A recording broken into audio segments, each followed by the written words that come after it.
Welcome to BestBall Study Hall. I am your host, Jeremiah Retzlaff. You can find me on X at Coach Retzlaff1. Let's go over my running back exposures post NFL draft. I have 98 teams here. Right now, outstanding, I have about 60 teams that I'm drafting in these slow draft streets. So there's a lot more outstanding, but representative up to this point. These are the running back exposures that I have. So we'll just take a look at what I have at the top, and I'll just give you a bit of how I feel about each player. Marshawn Lloyd, 27% for me. I'm very high on him. I can trickle down a little bit and lower and flatten that exposure, but I've been enjoying getting Marshawn Lloyd. You don't have to pay some huge premium, and there's such a high upside to that Green Bay Packers offense. I love what Jordan Love has to offer.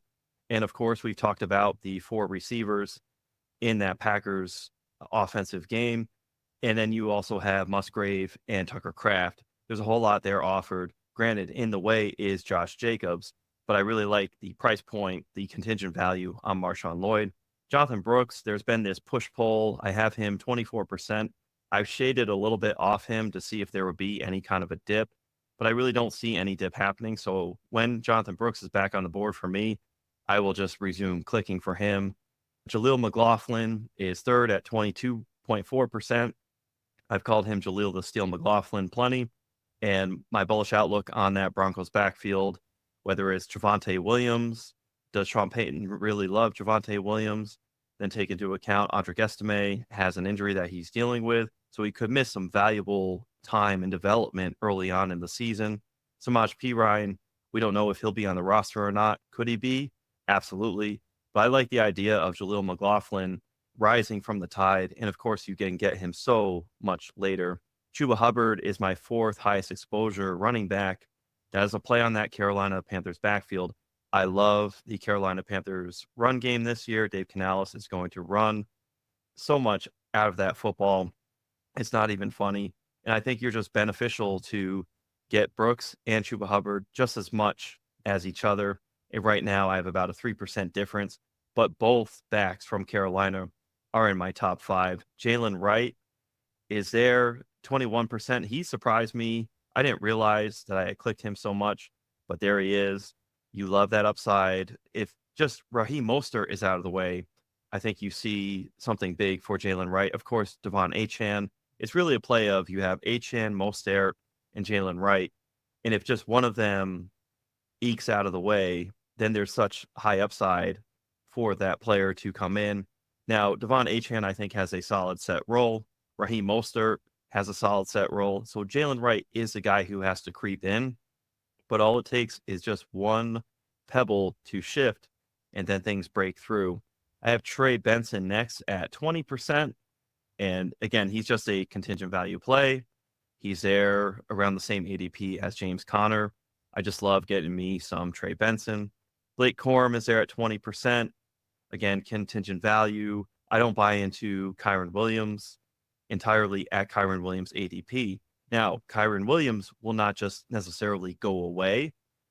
So we have to be realistic when we're clicking Blake Corum. There's a hopium element to it, but I've got a lot of hope for him in this Rams offense. I'm a big believer in what Sean McVay has going on for the Rams. Then I'll go three more running backs, and then I'll switch over to a little bit of drafting. Jaylen Warren at 18.4%. You have just a decision between Najee and Jaylen Warren.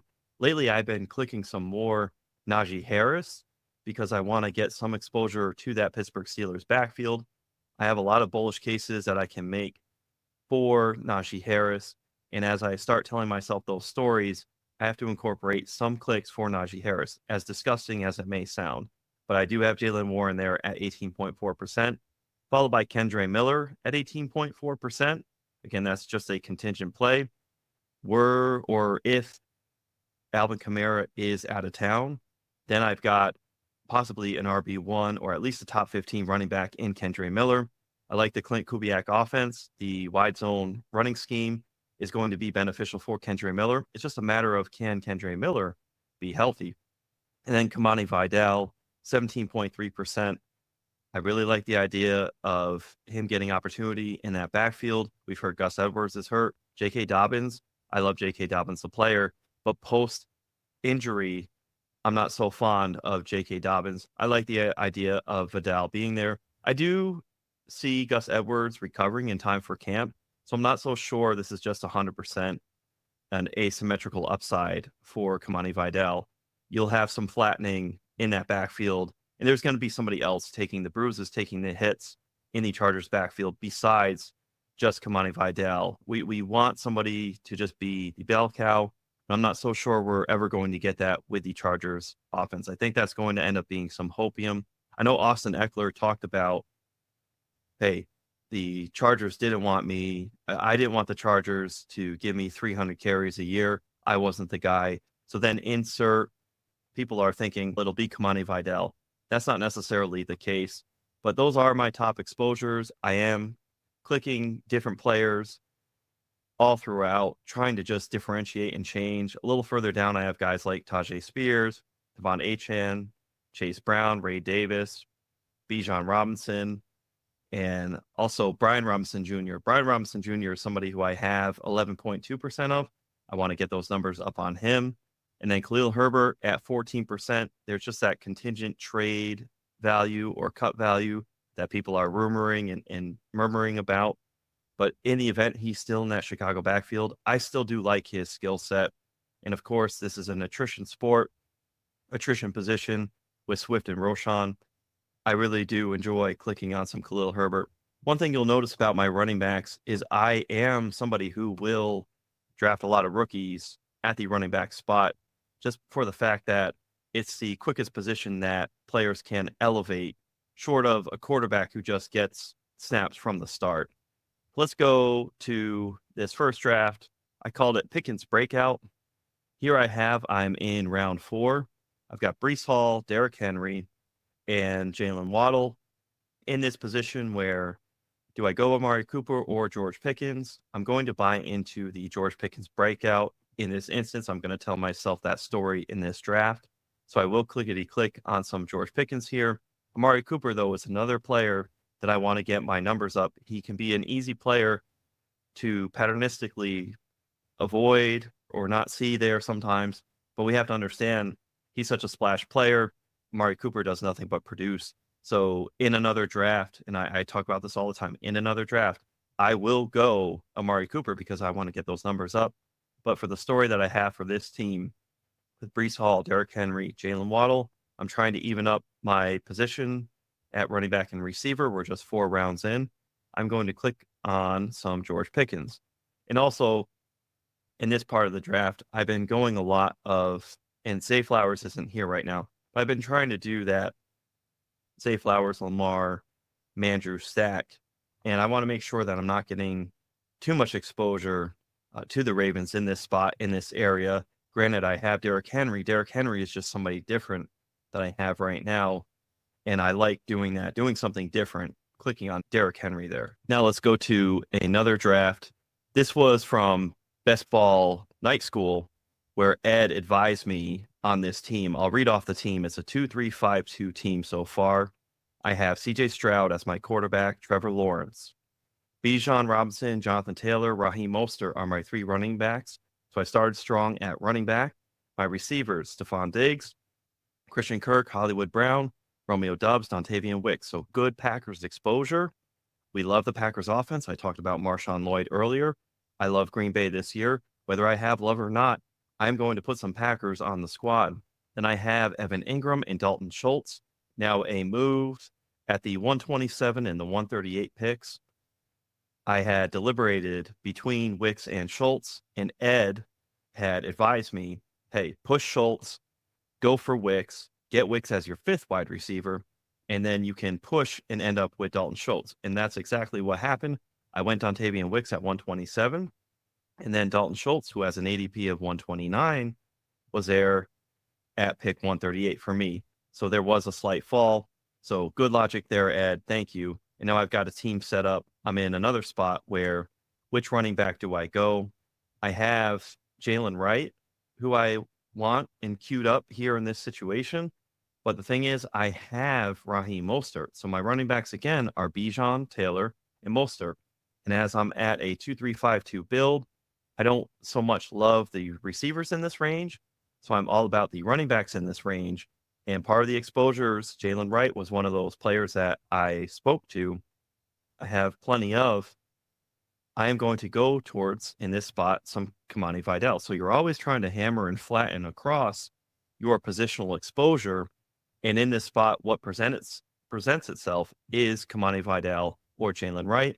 Of course, I could veer towards Tyler Algier, but remember, my squad has Bijan Robinson. So here I have with Bijan, Taylor, Mostert. I'm not going to go Jalen Wright because I'm not trying to necessarily force two running backs on the same team. So I'm going to click Kamani Vidal here. All right. In another instance, I wouldn't have Bijan on my squad, and I could click Tyler Algier at this ADP. And then in another instance, I wouldn't necessarily have Raheem Mostert, and I'd be able to allow myself to take some Jalen Wright. So let's go to another draft. This one says D-Hop. Love me some DeAndre Hopkins. So let's see what logic I have going with here. I have no quarterbacks, one running back, 4 receivers, 1 tight end. So, hey, I'm looking to push the running back exposure. My anchor running back here is Travis Etienne. My receivers, Tyreek Hill, Malik Neighbors, DJ Moore, and Keenan Allen. My tight end, George Kittle. I've clicked quite a bit of George Kittle today. I want to make sure I get my numbers up on him. And then what I have at the top of the queue, who I'm interested in my queue, and then I'll read off who's at the top of the ADP. I'm interested in JSN and DeAndre Hopkins. And then, of course, there's Brian Thomas Jr., who's right under DeAndre Hopkins, Deontay Johnson, Keon Coleman, and then the running backs that present themselves here are David Montgomery and Aaron Jones. I'm not so interested in adding a running back here, although I do love some David Montgomery. I've had a lot of 0 RB builds where David Montgomery is my first running back. So here in this instance, there's also Evan Ingram on the board. But since I have an elite tight end in George Kittle, and I have plenty of exposure to Evan Ingram, I am going to go towards some DeAndre Hopkins. Now, the thinking is, you might say, wait a second, if you have Etienne, why not get a little bit of Evan Ingram? But I want to work the other side of that Jaguars and Titans Week 17 game. So I'm going to click and add to my squad DeAndre Hopkins. Part of that is just some differentiation. I know on Best Ball Night School, Ed and I had talked about just different combinations of Jaguars players, whether it's Kirk and Ingram, is it BTJ and Ingram, the different types of players, Etienne and Ridley. There's all different combinations that you can have, but also when you merge them together, the Titans and the Jaguars, then you have even more different combinations that are possible that are out there. So my combination for the Jaguars and the Titans so far in this team is Etienne paired off with DeAndre Hopkins. So I'll read this squad again. I have 0 quarterbacks, 1 running back, 5 receivers, 1 tight end. My 1 tight end is George Kittle. My 1 running back is Travis Etienne. My 5 receivers, Tyreek Hill, Malik Neighbors, DJ Moore, Keenan Allen, DeAndre Hopkins. And I can look later for Caleb Williams because I have 2 Chicago Bears receivers in Moore and Allen. And then, of course, I can look towards DeAndre Hopkins with Will Levis.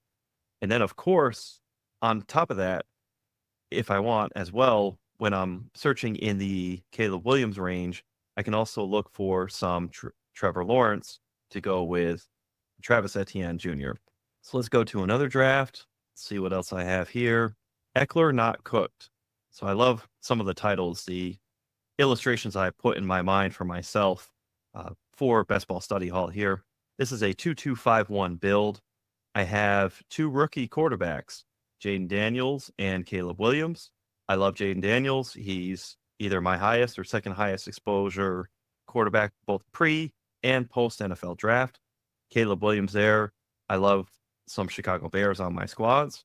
My 2 running backs, Devon Achane and Zach Moss. Zach Moss is just a different click for me. I'm trying not to be predictable. I'm trying to flatten out my exposures. And my lower exposures, I'm trying to bring up and rise up. I love Chase Brown. Between Chase Brown and Zach Moss, I have more exposure to Chase Brown. But here I am doing something different. You know what you know, and you don't know, or you know what you don't know. So in this instance, I understand that I may be incorrect on my outlook on the Cincinnati Bengals backfield. So why don't I just have some humility and click on some Zach Moss?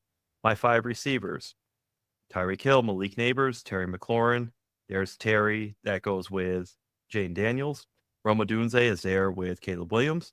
And then DeAndre Hopkins is my 5th wide receiver. Pretty wild that we can keep doing this. 5th wide receiver, DeAndre Hopkins. And then I've got stud Trey McBride. So I really like my team. And I titled this Austin Eckler Not Cooked. What I have presented for my team, since I have Jaden Daniels here, to go with a 3rd running back, I am going to click on some Austin Eckler. I spoke to my running back exposure, how I had some Brian Robinson Jr. I think it was 10 or 11% that I mentioned. I want to get Brian Robinson Jr.'s numbers up. 1 for 1 in a vacuum, I like Brian Robinson Jr. more than Austin Eckler, but I do the buy-in for how this squad is building to get some more exposure to some Washington Commanders. And another beauty is I'm not running into too much week 14 trouble, as the only week 14 buys that I have right now are the Commanders that I have on my squad, Terry McLaurin, stacked with Jaden Daniels. So I am going to click on some Austin Eckler. Now, what I am passing up at the top of the ADP board are Adonai Mitchell, Dontavian Wicks, Jerry Jeudy, and since I have 5 wide receivers, I'm okay passing on all 3. I love some Dontavian Wicks, but I want to go along with my team build here. Let's do one more draft. I have Best Ball, Study Hall, Dotson, Grossness. So let's see what I'm talking myself into. I have another Jaden Daniels team. It's a 1-5-4, 0 tight end squad. My running backs are Bijan Robinson, Derrick Henry, Alvin Kamara, DeAndre Swift, and Tajay Spears. I love that running back room. My receivers, Jalen Waddle, Cooper Kupp, Hollywood Brown, Rome Odunze. Now, when I took Jane Daniels here, it's coming together. Jane Daniels has a 102 ADP. I took him with pick 113. So he passed a little bit past ADP. And I don't have anybody intentionally in front of Jane Daniels built. So the value presented itself in this draft. So I'm here at pick 128 with an ADP of 135. I have Jahan Dotson right in front of me. Now, I do like in a vacuum better Josh Downs as a receiver. Between Gabe Davis and Jahan Dotson, it could go either way. Gabe Davis is an excellent best ball receiver. And then to my team build, Brock Purdy doesn't really match up to my team build. But then Tua is there at the top. So I have made a note to myself about Jahan Dotson. But now I'm seeing here I have Tua Tagovailoa in my queue. So what I'm going to do to pick 137, I am going to push Jahan Dotson. And I'm actually going to fill in Tua Tagovailoa. So I made a note to myself. And now as I'm giving this a finer look under the magnifying glass, I'm going to click on some Tua. So he is week 6 bye week. Jane Daniels is there for 14. So I have 2540. So I had a plan and a note to myself. And as I put this under a finer scope, I now have Daniels and Tua. My running backs, I love reading these guys right here. Bijan, Derrick Henry, Alvin Kamara, DeAndre Swift, and Tajay Spears. Then I have Jalen Waddle, Cooper Kupp, Hollywood Brown, Rome Odunze. I don't push for a 5th wide receiver. Part of my inclination to go towards Jahan Dotson for the note that I made was my thought towards I want to make sure I keep my receivers in check and built up because you want to have a robust receiver room. Another thing that happened to me with Rome Odunze and DeAndre Swift, I didn't end up getting Caleb Williams, and that's okay. Look what happened and fell to me with Jaden Daniels. The beauty is now where I'm set, I have pick 137. I'm not really going to have to hold my breath too much. I really do think Jahan Dotson will fall to me another 2 picks. I don't see any team being desperate to go get Jahan Dotson. So I have these backdoor stacks available throughout the rest of my draft. I will have Ben Sinnott, and then I really love me some Luke McCaffrey. So I'm not pressed to stack Jaden Daniels. So again, my team, Jaden Daniels, Tua, Bijan, Derrick Henry, Alvin Kamara, DeAndre Swift, Tajay Spears. Jalen Waddle is my first receiver. He goes with Tua, Cooper Kupp, Hollywood Brown, Rome Odunze. I have no tight ends. I'm going to set and forget at quarterback with my 2. And I'm just going to keep packing laying the bricks between running back and receiver, and then I'll probably end up with 3 tight ends at the end. I've been Jeremiah Retzlaff. You can find me on X at Coach Retzlaff1. Thank you for tuning into Best Ball Study Hall. We'll see you next week.